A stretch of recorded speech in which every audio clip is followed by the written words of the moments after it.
તો સુરતની વરાછા એસબીઆઈ શાખામાં થયેલી લાખોની લૂંટ બાદ હવે બેંક કર્મચારીઓ સુરક્ષાના મુદ્દે આરપારની લડાઈના મૂડમાં છે. All India state bank of ઇન્ડિયાના સ્ટાફ ફેડરેશને આગામી 25 અને 26 તારીખે દેશવ્યાપી હડતાળનું એલાન કર્યું છે. યુનિયનનો આરોપ છે કે વરાછાની જે બ્રાન્ચ ગોલ્ડ લોનમાં બીજા ક્રમે છે ત્યાં શરૂઆતથી જ કોઈ સિક્યુરિટી ગાર્ડ નથી.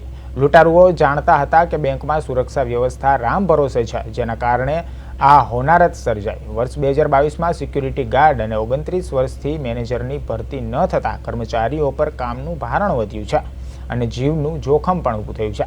ફેડરેશને આર્મ્સ ગાર્ડની તાત્કાલિક ભરતી, આઉટસોર્સિંગ બંધ કરવા અને પેન્શન યોજનામાં સુધારા જેવી 16 મુખ્ય માંગણીઓ સાથે મેદાનમાં ઉતરી છે. જો તંત્ર દ્વારા આ માંગણીઓ નહીં સંતોષાય તો આગામી દિવસોમાં બેન્કિંગ સેવાઓ ખોરવાય તેવી પૂરેપૂરી શક્યતા છે.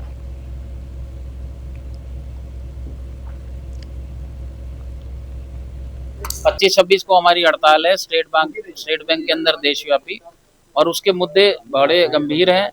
जो हमारे प्रबंधन से हमारी काफी 2 साल से बातचीत चल रही है कि इश्यूज को निपटाया जाए.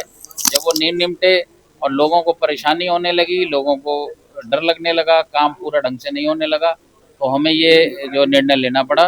इसमें मेन इश्यूज हैं हमारा messenger recruitment, guard recruitment, NPS में हमारे कर्मचारी अधिकारियों को ये गवर्नमेंट ऑफ इंडिया की गाइडलाइंस को लागू करना, मिस सेलिंग, क्रॉस सेलिंग, जो हमारी फाइनेंस मिनिस्टर सीतारमन जी ने भी कहा कि बैंक को नहीं करना चाहिए और उनको कोर बिजनेस पे ध्यान देना चाहिए. हम चाहते हैं कि वो जो उन्होंने कहा है उस तरह काम करें. इस मिस सेलिंग और क्रॉस सेलिंग की वजह से हमारा बहुत समय खराब होता है और कस्टमर के मैंडेट के बिना भी कई बार ये काम होता है, जो कि गलत है.